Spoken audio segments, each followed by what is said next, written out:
Uh, no, not fearful. That's the wrong word. I would say that it's just another opportunity to keep coaching it, and I liken it to, the best way to describe it is everybody that has kids. It's sometimes they do it exactly how you want them to, and sometimes you told them 100 times and they still do it that way. And so that's part of our job is to keep coaching that and doing our best to improve that part of his game. And he's got to learn to protect himself. Some of that stuff is too much. He doesn't need that. We don't need that.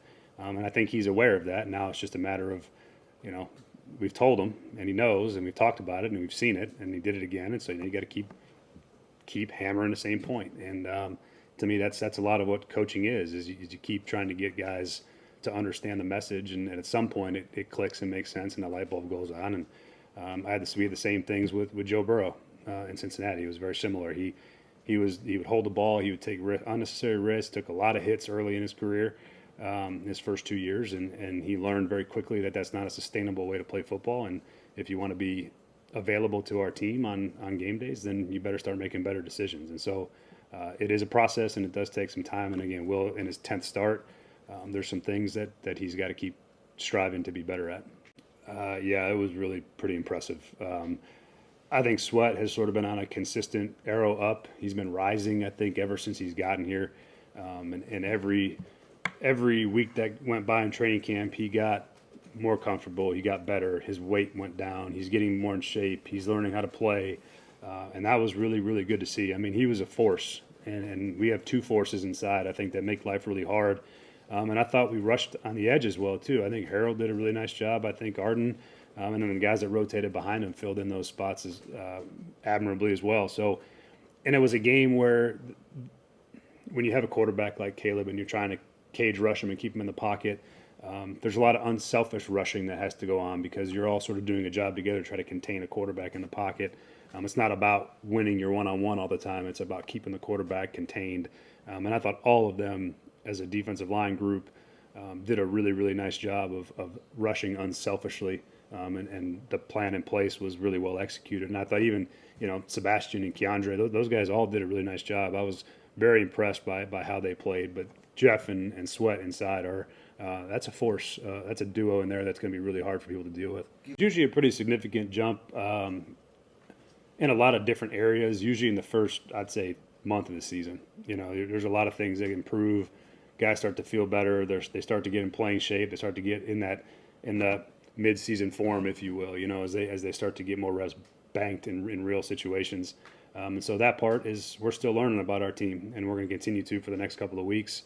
And every time we go out there, we'll learn a little bit more. And I think that our process is one of growth and is consistent, and we're going to keep finding what we do well and keep trying to find ways to highlight that. And the only way you find out is by playing football games. And you'd like to be able to do those things after wins. It's a lot easier to keep improving after you win, but you still got to do the same process after a loss. And so I don't treat them any different. You're still critical of the mistakes. You're still critical of the technique, and you still keep coaching whether you win or lose. The same consistent approach usually tends to be the best one. So that ended up being probably game script related. We were in these in 2nd and 7+ a lot, which is, you're not really fooling a lot of people being under center in 2nd and 12. So that's a part of it. I think in a little bit more of a normal rhythm and game script, it probably isn't that skewed. I would like it to not be that skewed, if that, to be frank about it. So yeah, we have all the different ways to manage it, and I think that some of that stuff on base down just got away from us a bit. I certainly would like to be under center and play action more, but again, like I said, it's hard to play action on 2nd and 10, and there is things that we can do that I can do better for sure. I have my own after action briefing that I go through and think about, because I do have a pretty good sense of like what calls I was debating between in certain moments and which ones would have been better. And sometimes the answer is I called the right one, and sometimes I wish I would have done something different. And that's all part of my process too. As a new play caller, I gotta find ways to get better myself, and I have no doubt that that'll happen. Left inside, Will got a little bit of contact as he was throwing the ball, and he couldn't get everything on. And we had that one. Should have been a touchdown. So I would not attribute that one to being not on the same page. That was more just a disruption in his throwing mechanics. But the second one was, it was 3rd and 15, and I'm not going to lie to you guys, there's not a lot of awesome calls for 3rd and 15.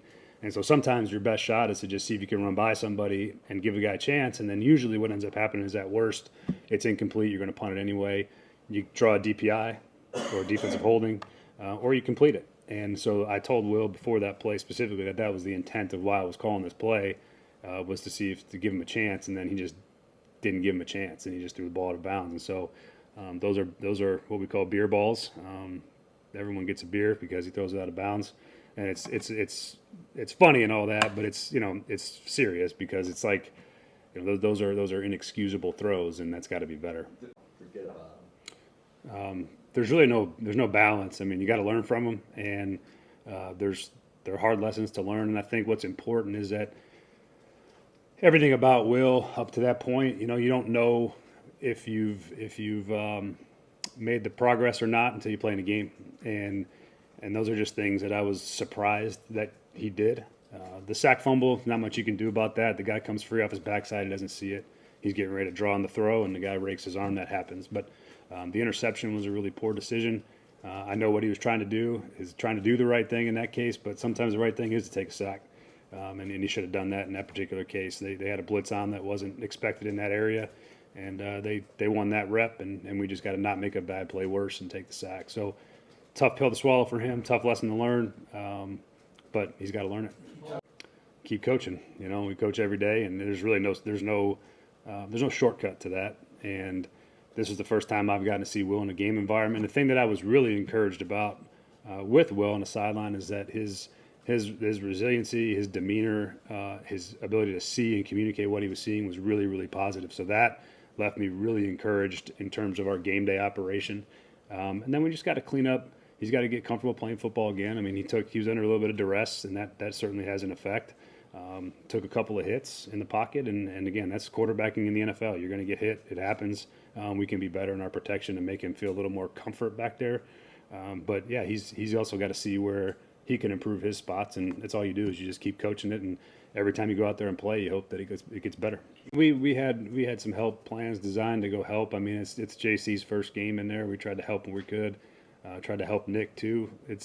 We're always going to try to help the tackles as best possible, especially I think those guys with Sweat obviously, and then even Darrell Taylor, who's a pretty good rusher himself.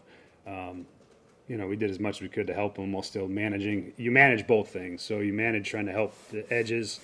But you're still trying to get guys out in the pattern so you can affect the coverage structure. So it's a give and take, and so we were trying to work through that. I would say that it wasn't anything that was new or unexpected. I mean, we had that plan going into the game to help the tackles when we could and provide a little bit extra support in there. When you're on the road and on the silent count, the rushers definitely have the advantage. And so, that was that. What was the second part of your question you asked? Just about what kind of counter punches you can make in-game adjustments for to address. Yeah, I mean we do it. We adjust between every series. It's a constant communication between all the guys on the staff and from up front to upstairs and at the receiver position. There's a lot of communication in between series that it's sort of a series by series adjustment, and those conversations are sort of always ongoing. And sometimes you hit on an adjustment, and sometimes it's a cat and mouse game back and forth between you and the defense. And they hit on a couple, we hit on a couple too, but it wasn't ultimately enough for us to do better on offense than we did. Is Will drifting?